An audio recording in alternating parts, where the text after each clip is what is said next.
Arrest. Zopa, the weather monk, was right. Next morning, 2 feet of new snow. Sunjo and I probably didn't get 3 hours of sleep between us. He must have been feeling better, though, because he groggily offered to start the stove. The process sometimes takes 10 or 15 minutes because there isn't enough oxygen to keep the flame going on the gas lighter long enough to light the stove. I crawled out with our pan to collect some snow to melt and saw Zopa, the Sherpa brothers, and the film crew were already up. And it was obvious from the steam coming off of their pan of water that they had been up for quite a while. Zopa was talking on the radio. This could only mean one thing this early in the morning. Someone was in trouble.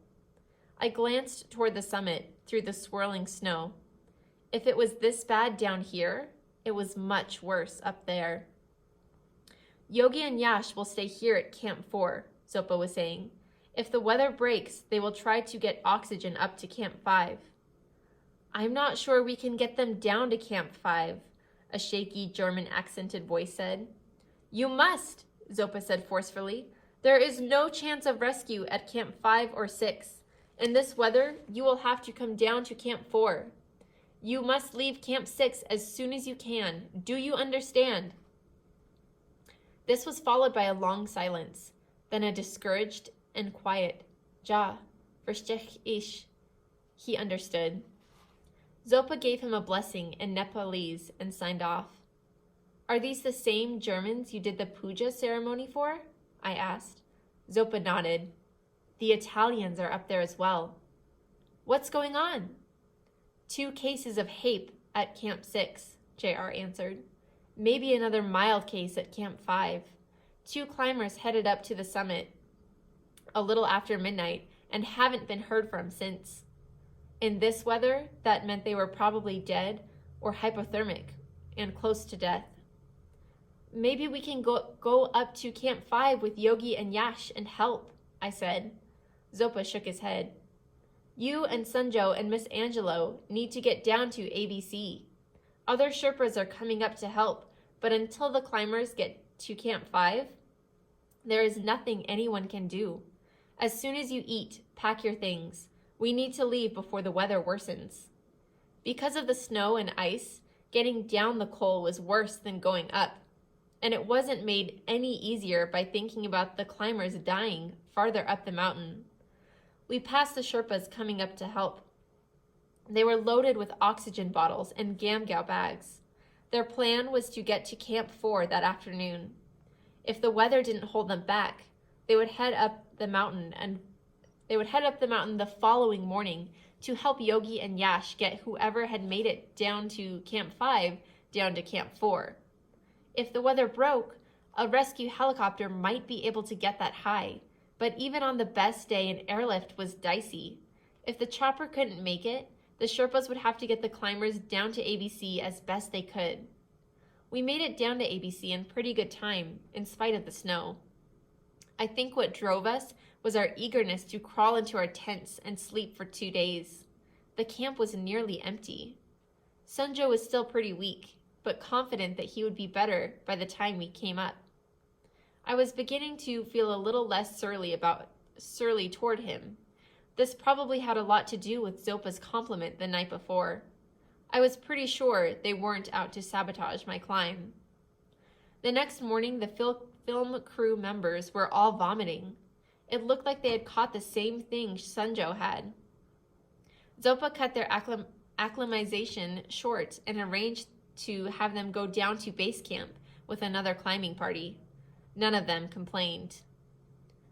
I'm going too, Holly said. Zopa shook his head. You are fine.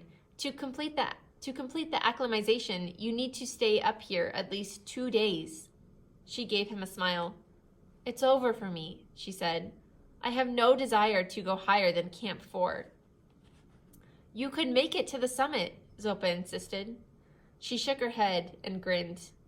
Too slow. It's not in me this year. I appreciate all that you've done. She shook his hand, then turned to me. What about that interview after you get to the summit? I may not make it to the summit, I hedged. I think you will. She looked at Sunjo. How about you? Will you give me an exclusive interview after you come down? Yes. I thought he was being overly optimistic, but I didn't say anything. It's a deal, and your grandfather is our witness, Holly said. It means you can't talk to any other print journalist until after you talk to me. Can I call you in New York City? Yes. She wrote down several numbers. Don't lose them. Before she left, she gave me a hug. I didn't mind this time. In fact, I was going to miss her, which surprised me. If you ever get back to New York, Peak, you'd better call. I will. As they headed down, JR stopped and shouted back to me to remember to use the camera. Just before dark, 5 climbers, 2 Germans, 3 Italians, and their Sherpas stumbled into ABC, looking like they had been buried alive. Most of them had frostbite in some place on their bodies, fingers, toes, ears, noses.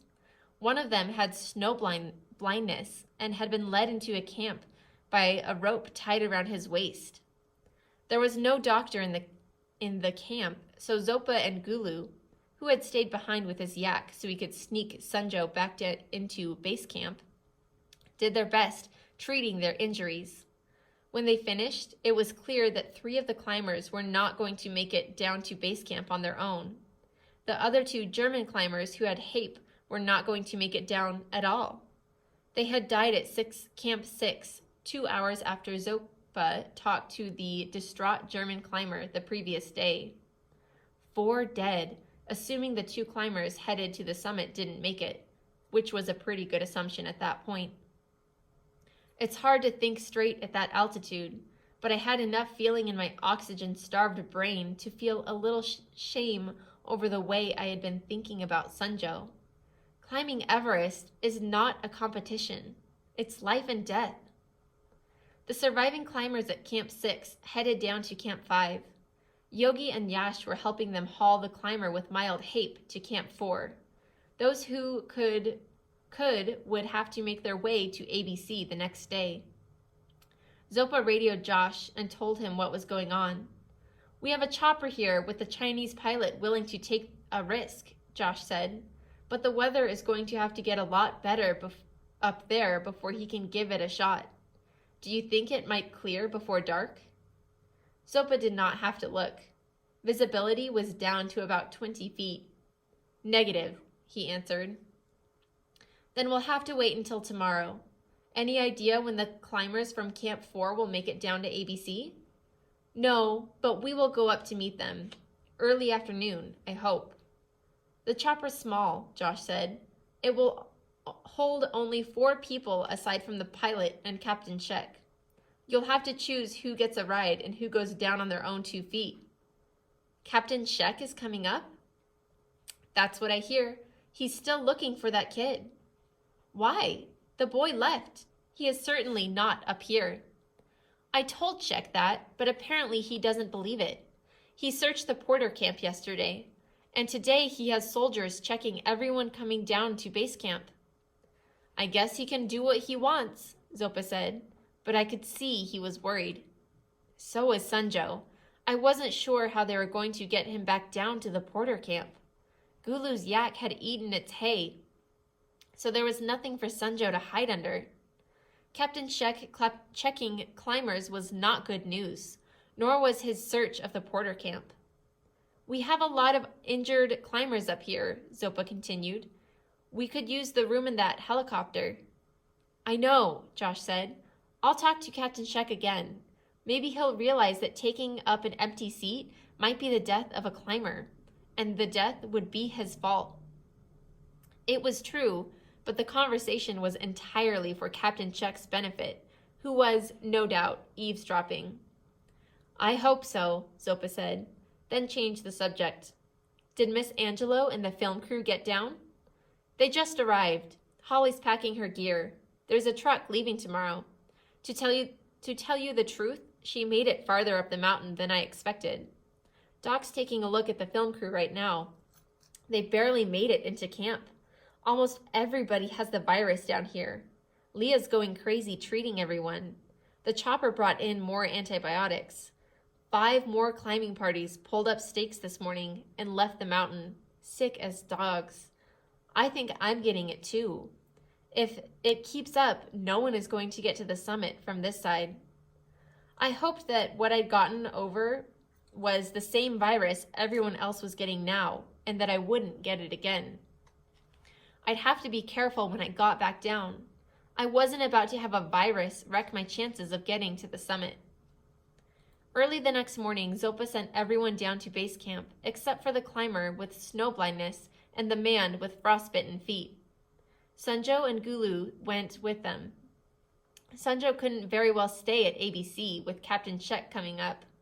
I didn't ask how they were going to get him to the Porter camp, but I guess they would keep him at one of the camps between ABC and base camp until Captain Shek gave up. Zopa asked if I wanted to go too. I did, but I told him I'd stay and help him with the climbers coming down from Camp 4. The weather had broken during the night. It was still cold, but the clouds had thinned and the wind had died down some. The climber with mild hape had gotten worse during the night, and they put him in a bag. This means that they would not be able to bring him down the treacherous ice wall. The chopper would have to rescue him at Camp 4. Our job was to help Yogi and Yash get the remaining climbers and Sherpas down to ABC as quickly as possible. If some of them needed to be flown to base camp, they had to be ready to go when the chopper landed at ABC. There would only be one flight. We traveled light and got to the base of the col just as Yogi was coming down. He said that Yash was staying with the injured climbers at Camp 4. How many? Zopa asked. 3. 2 with bad frostbite and 1 with hape. He looked up. Some of those coming down could also use a ride to base camp. There were 6 climbers altogether, exhausted but happy to get off the wall. Zopa offered them hits of oxygen, which most of them gratefully took. No point in acclimatization now. After they got to base camp, they would be going home. A half hour outside ABC, the chopper flew over us on its way up to Camp 4. Zopa hurried everyone along, thinking the pilot would not stay long after he landed at ABC. It turned out the stay was longer than expected. The chopper landed 10 minutes after we arrived. Zopa picked 2 of the most debilitated climbers for the ride down and 1 backup in case Captain Shek had listened to reason and stayed at base camp. He hadn't. He stepped through the mini blizzard caused by the rotators wearing a full uniform and a pistol. The pilot followed him and looked as unhappy as all of us did. Helicopters aren't designed to fly at that altitude. If the weather got worse, it wouldn't be able to fly. Captain Shek didn't appear to be in a hurry at all. He casually walked over to the mess tent and looked inside, then smelled a pot of stew simmering on the gas stove like he was some kind of gourmet. "I will see everybody papers," he said. He had to be kidding. It was one thing to check everyone coming off the mountain, but to do it at 21,161 feet with injured climbers waiting to be evacuated was outrageous. Several of the climbers let out a howl of protest despite the thin air and their condition. "Why would we have our bloody papers up here? This is an emergency. We need to get the injured to base camp. Are you crazy?" Captain Shek seemed a little shocked at the response and changed his tact. "We search camp before we leave," he said, causing another vocal outburst, which he ignored.